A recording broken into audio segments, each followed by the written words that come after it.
Hello, thank you so much for tuning in. We are live at the PEI Brewing Company here on Prince Edward Island, Canada's Food Island. We are so excited because we're joined with Chef Adam Lowe. Now, he's the culinary manager at the Murphy's Hospitality Group. Now, he is a famous chef. He's been globe-trotting, and he's cooking up something special. We're talking PEI Oysters Casino just in time for Father's Day. So let's get to it. Adam, what are we gonna start cooking up? Perfect. So basically, very easy recipe. It's obviously intentionally easy because usually Father's Day, it's hopefully a little bit more laid back. So we like to keep it pretty casual. So Awesome. obviously oysters, we're heading into summer in PEI. So this was an easy recipe to run with. So basically, you can do this really on on your stovetop at home. You can do it on the grill. You can sort of do it, whatever you have to work with. I like to do it on the grill at home.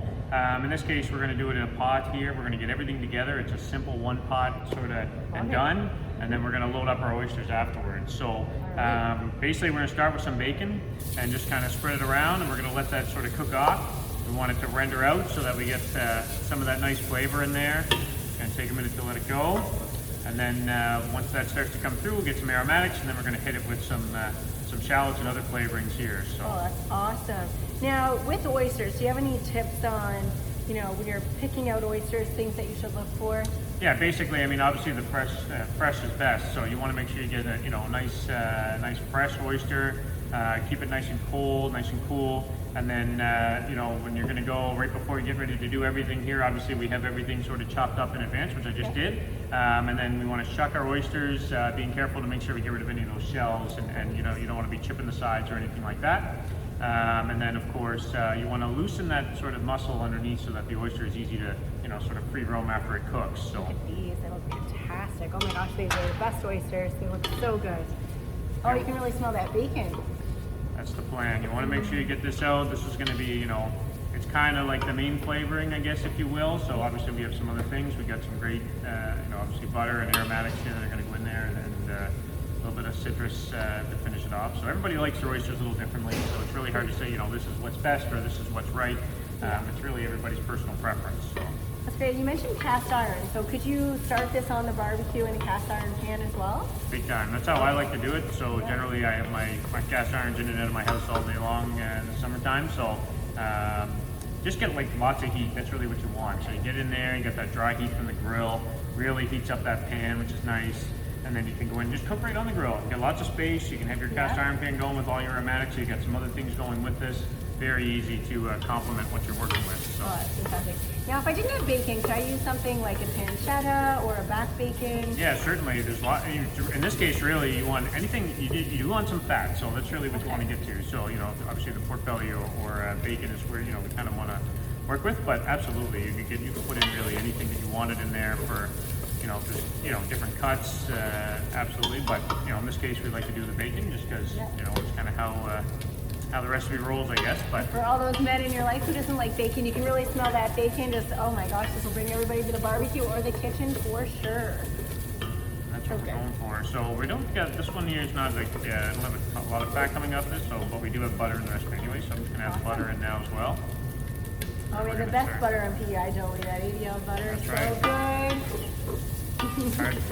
Hard to go wrong. So now we're going to sort of just start building up everything into this. So we don't want the bacon to get crispy here at this point because you kind of want it just to render off. We're not looking for a crunchy bite from this. We kind of want it to be soft, but you want it to be fully cooked, obviously. So, so you can see there that it's starting to sort of crisp up a little bit as that fat's releasing. So and we're going to add in, we got some shallots here that are cut up.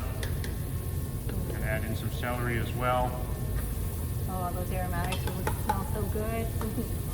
Just let this cook through. It doesn't take long after this once you get rolling here. So basically, you're just waiting for your onions just to kind of sweat a little bit, get a little translucent. Exactly. Yeah. You don't want it to be we want to stay away from anything crunchy in this because you really want that oyster. You do want some texture. Like you don't need to overcook the vegetables by any means, but you do want to get them cooked out. That's where you're going to get the flavor from. So. Oh my gosh, it's smelling so good in here. I wish you could all be in this kitchen with us. Oh my gosh. So good. And then what else are we going to be adding in for some flavor? So basically now that this is just cooking out, so I'm just going to let this go for another, probably another 30, 40 seconds, and then I'm going to add in, we have some diced red peppers here to go with it. And then we're going to finish it off with a little bit of Worcestershire, a touch of cayenne pepper, and then just a squeeze of some lemon juice in there to sort Nice. of, you know, that'll sort of release anything that's stuck on the bottom here as well. That's what that acidity will do. Yeah. And it helps just cut through. And then once we do that, we'll basically take the mixture and then we'll start loading up the oysters themselves. Sounds pretty easy. I mean, what man in your life wouldn't love this delicious recipe? Wow. Oh, and I just love all the colors in there too, with the greens and the reds. Yep. Makes it very summery, very bright. That's kind of what we want. Nice. Try to keep things pretty simple. So. Now, while that's cooking down a little bit, can you tell us a little bit about the miroir and how that impacts the flavor of the oysters? Because I hear in PEI we have inlets and bays and the oceans as well. Well, I mean, basically, I mean, we're obviously really lucky here in PEI and the oysters that we have, and there's lots of different, you know, sort of flavor profiles just by how they're naturally grown, which is, you know, pretty incredible. And of course, the level of saltiness and even the texture can change a little bit depending on the bay that it seems to happen. I'm not so much an oyster connoisseur. I wouldn't say that I can necessarily pick them up and blind test and know exactly where they're from, but I can say I can definitely know when it's from PEI or when it's from somewhere else. Oh, So. interesting. And what do you pick up? Just the salty? Yeah, the saltiness and the texture. It's not as I mean, this is more personal preference, Yeah. but or personal opinion. But I don't find them overly meaty. Like, they're definitely smooth. You can do a single bite, or you can go straight down with them, and that's no problem. And then again, that's really just personal preference. So, Nice. so we're just going to add in just a splash of the Worcestershire, just a touch of cayenne, and it's really not much. It's really just a pinch. And then we're going to finish this off with a little bit of lemon juice, which is just, I just cut lemon here. So. Oh wow, look at that. It smells so good. And I guess that just adds a little bit of that acid and that little brightness that's going to help all those flavors pop a little bit. Yep, and it'll deglaze too, all that flavor that you've just been cooking into the pan. Okay. You can see it'll start to release. Oh, That's yeah, totally wow. good. That's what we want. So get all that nice. Looking so good in there. Now, what else would I serve with these if I'm looking at building a menu around this dish for Dad?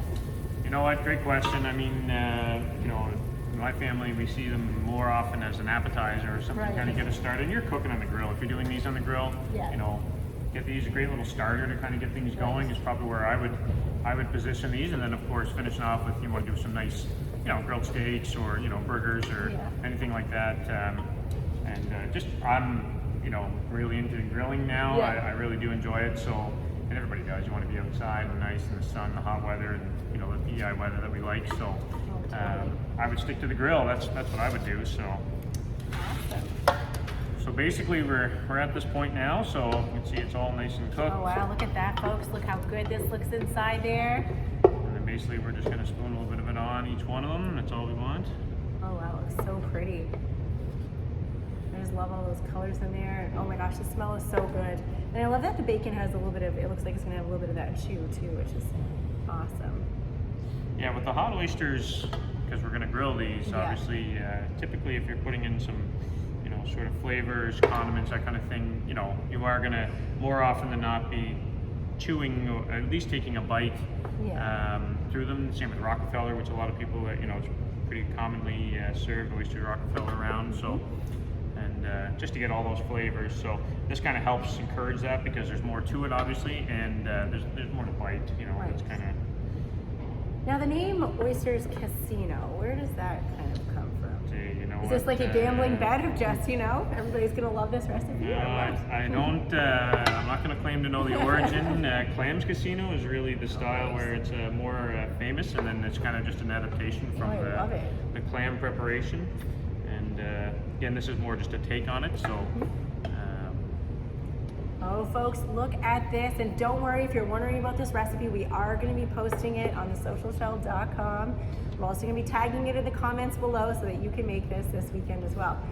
All right, it's now grill time. So how long are we going to take these onto the grill? So basically, on a grill, especially if you're at home, you can close the grill. It's like maybe 2 minutes max. You don't need a lot of time. We're going on already warm. The oyster doesn't need to fully cook. We're really just getting it hot. And then we'll be ready to serve and eat it. So just like that. Well, let's get these out to the grill and just look at these, folks. Look how incredible this looks. So we're going to take it out to the grill. All right. Perfect. Let's go. And wow, look at that, fresh off the grill. Take a look at this. how are we plating this? What do we have going on So here? basically here, it's really up to how you want to serve it, what you have at home. Obviously here we, sort of have lots of options. So we just kind of do it on rock salt. If we're doing it on obviously cold oysters, you want them on ice, crushed ice, whatever you can do. And then obviously when they're hot, we do this on sort of a bed of salt to help them, stick up, especially if you have, people around, maybe family over, whatever the case may be. Oh, wow. So very simple, and then basically. Look at that, folks. Oh my gosh, this looks so great. Oh, and I just love that strategic placement here. You can tell we're working with a pro. This looks so nice. Now, will you garnish with a little bit of the lemon as well? Yep. So we have, we'll throw a little bit of lemon on the plate. Again, everybody likes it a little bit differently. If you have some hot sauce or whatever people are into, everybody likes it a little bit differently. So we have, I have some lemon wedges here, which is pretty common, which we'll stick on the pan here as well. Oh wow, you can really smell that from the grill. Gosh, having that on a barbecue would just make such a difference. And it doesn't take long at all. Again, you don't want to go too crazy with your cook time. So yeah. Try to squeeze them all on here. Oh, that looks so good. Just throw on a few lemons sort of around. Wow, wow, wow. Looks so good. We have some fresh chives just to Oh sort of. wow, it looks so good. I guess you could get those right from the garden. Right. Well, folks, look at this. Do you mind if I tuck in and try one of those? Absolutely. All right. They're going to be hot, so be careful. I've been waiting. Oh my gosh, this looks so good. Look at this. Mmm. Oh my goodness. Oh my gosh, guys, this is so good. You're gonna have to make this for Dad this weekend. Socialchill.com. Oh my goodness. Adam, thank you so much. This looks absolutely fantastic. Look for the recipe below. And friends, don't let friends forget about great recipes. So be sure to tag your friends in the comments below, share this, and thank you from all of us in Canada's Food Island, Prince Edward Island, here live at the beautiful PEI Brewing Company. If you're in the area, come check it out, and you might be able to taste something delicious from Adam. So thanks so much, Adam. Great, thanks so Appreciate it. much.